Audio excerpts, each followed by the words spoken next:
Good morning everyone. बच्चों, last period में हमने चैप्टर 18 उपभोक्ता संरक्षण हमने शुरू किया था, बराबर है। उसमें टोटल 4 पेजेस हमें दिए हैं। तो फर्स्ट 2 पेजेस हमने लास्ट पीरियड में देखे थे। आज जो लास्ट 2 पेजेस है वो हम आज देखेंगे। बच्चों, उसके पहले थोड़ा रिवीजन कर लेते हैं, ओके। तो बच्चों, पाठ का जो प्रकार है ना, ज्ञानवर्धक लेख, कि इसमें से हमें बहुत बढ़िया ज्ञान मिलता है, बराबर है। इसमें 2 सहेली के बारे में बताया गया है। एक का नाम है रजनी और दूसरी का नाम है सुधा। Very good. रजनी दुकान में गई थी कोई चीज खरीदने के लिए। वहां से अचार की शीशी लेके आती है, बराबर है। अचार की शीशी की एक्सपायरी डेट खत्म हो चुकी है। अचार की शीशी की कीमत 40 रुपया थी। अभी एक दिन क्या हुआ कि जब वो खरीद के लाई तब उसके पति के मित्र, 2-3 मित्र घर पे खाना खाने के लिए आते हैं।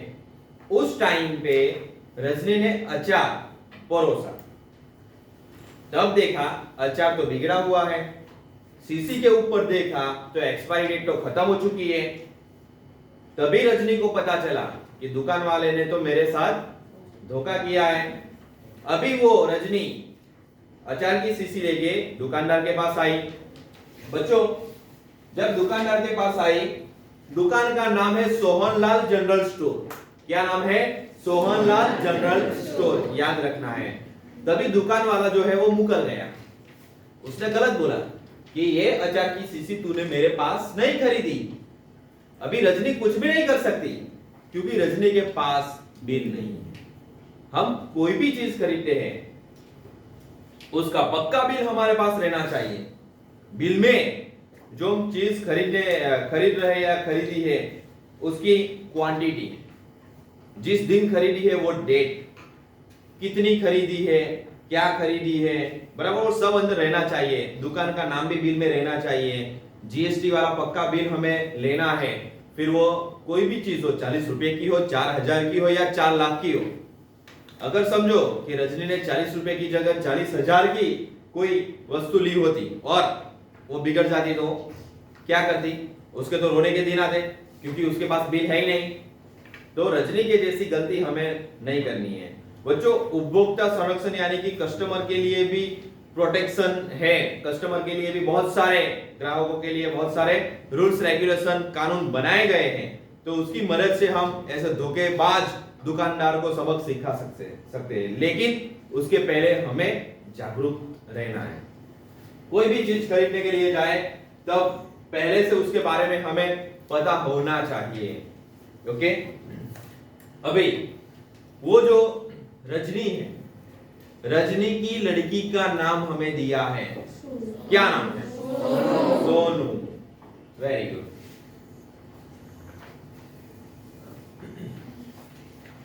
अभी रजनी की जो सहेली है सुधा, वो उसको समझाती है कि कोई भी चीज हमें खरीदते हैं तो उसके पहले हमें उसका बिल लेना चाहिए।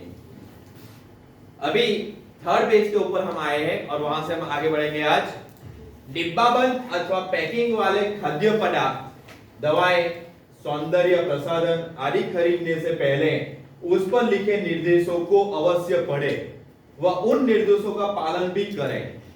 बच्चों, ऐसा नहीं है कि सिर्फ खाने की चीजें। अभी गर्ल्स की बातें करें तो उनको क्या है कि भाई मेकअप का सामान लेने की उनको बहुत पसंद है। अगर कहीं पे भी जाए शादी में या घूमने के लिए तो गर्ल्स को, मेरी लड़की, खुद की लड़की की बात करूं तो भाई उसको भी मेकअप वाला सामान बहुत अच्छा लगता है। वो सती सवरती रहती है तो उसके ऊपर भी एक्सपायरी डेट देखना है। नहीं तो क्या होगा कि भाई ब्राइटनेस की जगह पे पूरा सब काला काला हो जाएगा, पूरा कलर ही बदल जाएगा। फिर बाद में रोने से क्या फायदा? उससे पहले ही हमें देखना है कि भाई एक्सपायरी डेट क्या है, उसकी प्राइस क्या है वगैरह, सब कुछ देखना है। एक्सपायरी डेट तो सबसे पहले। अगर वो चीज जो है वो एक्सपायर हो चुके हैं तो अगर वो दुकानदार हमें फ्री में भी देना तो भी हमें नहीं लेना है। इसके लिए यहाँ पे ये शब्द का इस्तेमाल हुआ है, सौंदर्य प्रसाधन, है ना। चलो, यहाँ पे हमें समझाने के तौर पे दो बिल के फोटोग्राफ्स दिए हैं। एक है भारत स्टेशनरी है, दूसरा अरिहंत क्लॉथ है ना बच्चों। तो ऐसा पक्का बिल आता है, वो बिल हमें लेना है। और बिल में ऐसे दुकान का नाम भी रहना चाहिए, क्वांटिटी रहनी चाहिए, प्राइस रहनी चाहिए, डेट रहनी चाहिए, दुकानदार के हस्ताक्षर रहने चाहिए, सब कुछ बिल के अंदर रहना चाहिए। अगर वारंटी गारंटी दी है तो वो भी अंदर बिल के अंदर रहनी चाहिए।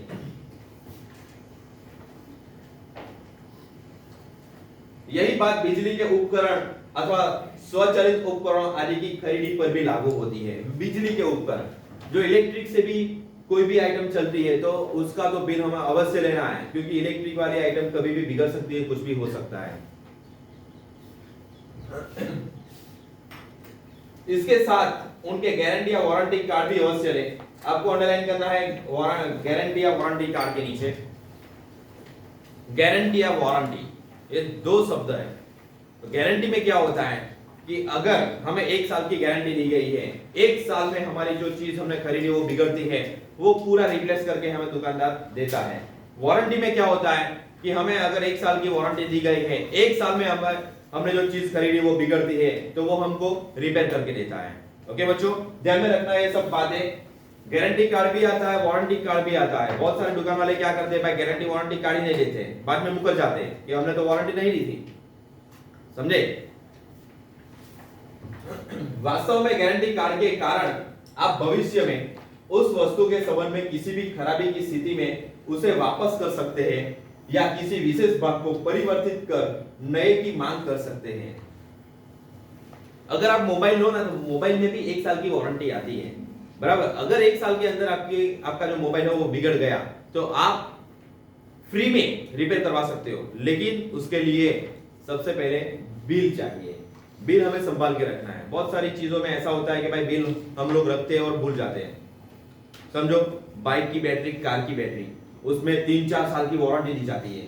तो उसमें क्या होता है भाई, 2022 में हमने बैटरी डलवाई हमारे व्हीकल में और 2-3 साल के बाद कुछ प्रॉब्लम आई बैटरी में, तो तब तक तो बिल भी पता नहीं कहां खो जाता है ना।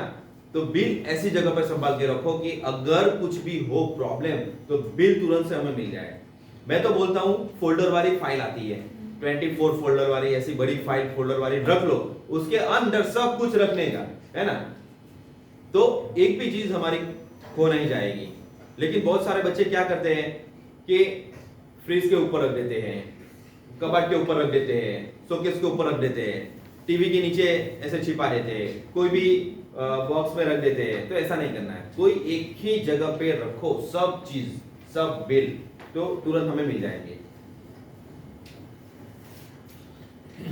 इसके अतिरिक्त गारंटी कार्ड में वस्तु से जुड़ी जानकारियां, उसकी खरीद पर मिलने वाले लाभ व सुविधाएं तथा उसकी अवधि अंकित होती है। अवधि, what is meaning of the अवधि? टाइम पीरियड, बराबर। अवधि का मीनिंग है टाइम पीरियड, कि भाई बिल में, गारंटी या वारंटी कार्ड में सब लिखा होता है कि अवधि क्या है, यानी कि टाइम पीरियड क्या है, कितने साल की वारंटी है, कितने साल की गारंटी है, वो सब लिखा होता है। जबकि वारंटी कार्ड में केवल उस उपकरण का विवरण व सामान्य सुविधाओं के संबंध में जानकारी दी गई होती है। तो वारंटी कार्ड में क्या होता है कि भाई जो हमने चीज खरीदी है उसके बारे में सब कुछ अंदर लिखा होता है। प्रत्येक खरीदारी पर बिल अवश्य मांगे। मैंने बोला ना, हम कुछ भी खरीदते हैं क्योंकि हमारा जो पैसा है वो मेहनत से आता है। हमारे जो पेरेंट्स मेहनत करके जो पैसा कमाते हैं, बराबर, पूरे दिन हमारे पेरेंट्स मेहनत करते हैं, उसके बाद हमारे घर में पैसा आता है। ऐसे फ्री में हमारे घर में पैसा नहीं आता है, तो हमारा पैसा हमें क्यों वेस्ट करना है ऐसे ही, बराबर है। अगर हम 40 रुपए की ले कोई भी चीज, या 4,000 की ले, 4 लाख की ले, लेकिन हमें बिल अवश्य लेना है। कई बार दुकानदार छोटे मोटे लाभ का लालच देकर मुद्रित बिल देने से बचना चाहते हैं। मुद्रित बिल के नीचे अंडरलाइन करना है बच्चों। क्या है कि दुकानदार 2 प्रकार के बिल रखते हैं। एक पक्का बिल, बराबर, ये रहा पक्का यानी कि मुद्रित बिल। अगर उसने पक्का बिल दिया तो उसकी एंट्री होगी वो जीएसटी वाले बिल में, फिर उसको टैक्स भरना पड़ेगा, बराबर, दिखाना पड़ेगा कि भाई इतने का बिजनेस किया है। तो कोई दुकानदार क्या करता है, टैक्स से बचने के लिए, बराबर, जीएसटी से बचने के लिए ऐसे बिल देते हैं जो जीएसटी में उनको नहीं दिखाने हैं। बराबर। तो हमें क्या करना है, पक्का बिल लेना है जीएसटी वाला, कच्चा बिल हमें लेना नहीं है। कोई भी कागज के ऊपर लिख के दे दे कि भाई ये रहा तुम्हारा बिल, तो उसे हमें लेना नहीं है। अगर दुकानदार बोलेगा कि भाई 50 रुपए की ये आइटम है, मैं तेरे को 45 में दे रहा हूँ लेकिन बिल नहीं लूंगा, तो हमें मना कर देना है, भाई मेरे को, मैं 50 रुपए ही तेरे को दूंगा, मेरे को पक्का बिल चाहिए। ये हमें ध्यान में रखना है। उनके ऐसा करने के पीछे दो उद्देश्य हो सकता है, दो के नीचे अंडरलाइन करना है, दो उद्देश्य। भाई अगर वो लोग बिल नहीं देना चाहते तो उसके लिए दो उद्देश्य हो सकता है। एक, उस वस्तु की गुणवत्ता पर संदेह होना, यहां पे अंडरलाइन करना है कि भाई उसका पहला उद्देश्य क्या है, वस्तु की गुणवत्ता पर संदेह, यानी कि वो जो वस्तु है वो हल्की गुणवत्ता की हो सकती है, एकदम हल्की, लो क्वालिटी, बराबर है, इसके लिए वो हमें बिल नहीं देना चाहता। दूसरी बात, दूसरा, दुकानदार वो आयकर देने से बचने का प्रयास करना। यहाँ पे आपको अंडरलाइन करना है कि भाई सेकंड क्या है, आयकर यानी कि टैक्स, बराबर। अगर वो जीएसटी से बचना चाहता है तो वो हमें पक्का बिल नहीं देना चाहता। ओके, दोनों ही अपने आप में दोषपूर्ण है, देखा, दोनों दोषपूर्ण है, यानी कि दोनों गलत है। इस प्रकार के लालच का शिकार होकर हमें उनकी इस गलत आदत को बढ़ावा नहीं देना चाहिए। हमें उनकी आदत को नहीं बढ़ावा देना है, हमें बोलना है 5 रुपया जो कीमत है ना वही मेरे को, वही मैं दूंगा, लेकिन मेरे को पक्का बिल चाहिए, बराबर है। मिलते जुलते नाम तथा लेबल वाली वस्तुएं खरीदने अथवा प्रयोग करने से पहले उनके बारे में भली भांति जानकारी प्राप्त कर ले। लेबल के नीचे अंडरलाइन करना है कि बहुत बार दुकानदार क्या कहता है कि भाई ये तू खरीदना चाहता ना, इससे अच्छा ये प्रोडक्ट लेके जा। तो पहले तो हमें उसके बारे में जानकारी रहनी चाहिए कि ये प्रोडक्ट अगर हमें सस्ते में दे रहा है तो क्यों दे रहा है, ये प्रोडक्ट से मेरे को क्या फायदा होगा या क्या नुकसान होगा, वो सब हमें जानकारी रहनी चाहिए। नहीं तो कोई भी दुकानदार हमें उल्लू बना सकता है, समझे। वस्तु की गुणवत्ता तथा स्तर का पता उसके मानक चिन्हों से भी लगाया जा सकता है। मानक चिन्ह के नीचे अंडरलाइन करना है, बहुत सारी चीजों के ऊपर मानक चिन्ह रहते हैं अलग अलग। जैसे कि भाई अगर कोई सोना खरीदता है, बराबर, तो सोने के ऊपर हॉलमार्क का निशान रहता है। ओके, बहुत सारी चीजें ऐसी आती है खाने की वगैरह, सब उसमें आईएसआई का मार्क आता है। फिर जो ये खेतों के रिलेटेड प्रोडक्ट है, एग्रीकल्चर के रिलेटेड, वहां पे एक मार्क का सिंबल आता है। तो ये सब मानक चिन्ह बोला जाता है। यह मानक चिन्ह केंद्रीय मानक ब्यूरो द्वारा उस वस्तु के स्तर को देखते हुए जारी किए जाते हैं। तो यहाँ पे आपको अंडरलाइन करना है कि केंद्रीय मानक ब्यूरो, और आपको याद भी रखना है ब्यूरो की स्पेलिंग ध्यान से देखो, केंद्रीय मानक ब्यूरो, ओके, सीआईडी ब्यूरो नहीं। तो यहाँ से मानक चिन्हों रखे जाते हैं और वो सब फॉलो करते हैं। इन सब के साथ ही अत्यंत आवश्यक है कि उपभोक्ता संरक्षण कानून अंडरलाइन करना है कि भाई उपभोक्ता, हमारे कस्टमर के लिए, ग्राहक के लिए कौन सा कानून है। तो उपभोक्ता संरक्षण कानून, इसके ऊपर से हमारे पाठ का नाम लिया गया है, उपभोक्ता संरक्षण की जानकारी होना।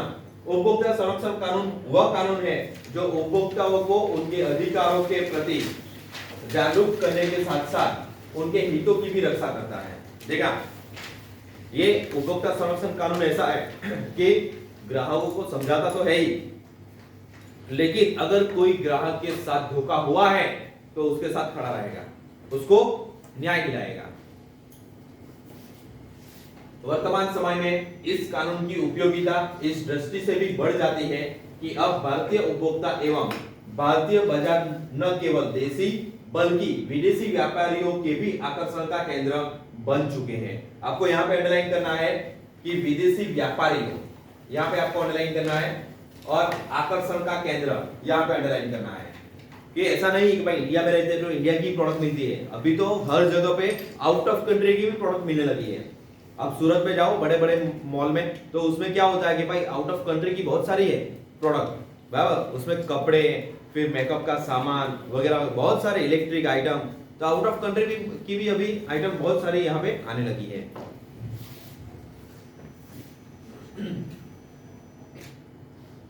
इसके पीछे मध्यम एवं निम्न मध्यम वर्ग की तेजी से बढ़ती खरीद क्षमता है। व्यक्ति की आवश्यकताएं बढ़ती जा रही है और उससे भी कई गुना तेजी से बढ़ रही है बाजारों को अंधा कर देने वाली चकाचौंध। बाजारों की चकाचौंध क्या है कि भाई बाजारों में है ना बहुत सारे एडवर्टाइजमेंट होते हैं, ये प्रोडक्ट लेके जाओ ऐसी है, ये प्रोडक्ट लेके जाओ ऐसी है। तो प्रोडक्ट की एडवर्टाइजमेंट देख के हम लोग मोहित हो जाते हैं, हम लोग बोलते हैं ये तो बहुत बढ़िया प्रोडक्ट है तो हम लोग तो इसको खरीदेंगे। लेकिन उसके पहले उसके प्रोडक्ट के बारे में जानकारी लो आप कि कैसी प्रोडक्ट है, आप रिव्यू लो। मैं कोई भी प्रोडक्ट पहले कोई बड़ी प्रोडक्ट में खरीदने के लिए जाता हूं तो सबसे पहले मैं रिव्यू लेता हूं। अभी मैं बात करूं 3-4 महीने पहले की, तो मैंने एक मोबाइल खरीदा तो उसके पहले मैंने 3-4 दुकान वालों से क्रॉस चेक किया कि भाई मेरी इतनी रिक्वायरमेंट है, मेरे को इतनी रैम चाहिए, इतना रोम चाहिए, बराबर कैमरा इतना चाहिए, ऐसा डिस्प्ले चाहिए, तो ये सब मेरी रिक्वायरमेंट है। तो मैंने क्रॉस चेक किया 3-4 दुकान वाले को, इसको पूछा इसने 20,000 बताया, दूसरे दुकान वाले ने 18,000 बताया, तीसरे दुकान वाले ने 25,000 बताया।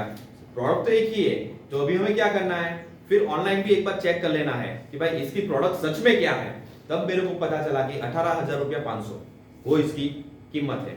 फिर मैंने एक अच्छी सी दुकान में से वो प्रोडक्ट लिया। अगर मेरी जगह पे कोई दूसरा होता और उसको ये सब जानकारी नहीं है तो 25,000 वाले को भी 25,000 देके वह मोबाइल ले सकता था। अब समझो मोबाइल कितने का है, 18,500 का, लेकिन वो 20,000 भी अगर दुकान वाला मांगे तो वो दे सकता था। क्यों? क्योंकि उसके पास वो जानकारी नहीं थी। इसके लिए हमें कोई भी चीज खरीदना है तो पहले जानकारी लेना है, उसके बाद हमें वो प्रोडक्ट खरीदनी है। हालांकि सरकार की ओर से समय समय पर ऐसे कानून बनाए जाते रहे जिनसे उपभोक्ता के हितों को संरक्षण मिलता है, तो सरकार भी, गवर्नमेंट भी ऑलवेज ग्राहक की साइड ही वो लोग खड़े रहेंगे और ग्राहक को जो न्याय दिलाएंगे। इसके अलावा आम उपभोक्ता को जागरूक बनाने के लिए भरपूर प्रचार प्रसार भी होता रहता है, ऑनलाइन तो प्रचार प्रसार। बच्चों आप लोग जब टीवी मूवी वगैरह देखते हैं ना तो उसमें एडवर्टाइजमेंट गवर्नमेंट थ्रू आती है कि भाई ये उपभोक्ता संरक्षण कानून है तो आपको थोड़ा संभाल के रहना है, आपको प्रोडक्ट जो खरीदनी है वो संभाल के खरीदनी है। बहुत सारी एडवर्टाइजमेंट ऐसी आती है। फिर भी अधिक उपयुक्त तो यही है कि हम चिड़िया के खेत चूक जाने से पूर्व ही सजग सतर्क हो जाएं। यहाँ पे एक मुहावरा दिया है कि अब पछताए होत क्या जब चिड़िया चुग गई खेत, है ना।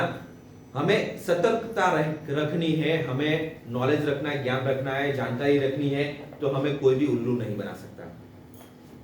मूल्य, जागरूकता, अधिकार व कर्तव्यों का बोध, उपभोक्ता संरक्षण की जानकारी। तो बच्चों शब्दार्थ, मुहावरे, बराबर, और मूल्य, ये 3 चीजें आपको नोटबुक में अच्छी राइटिंग से लिखना है और लर्न भी करना है, एग्जाम में आएगा। तो बच्चों अभी हम मिलते हैं नेक्स्ट वीडियो में, और नेक्स्ट वीडियो में राइटिंग वर्क फिनिश करेंगे। ओके बच्चों, tata bye bye, see you.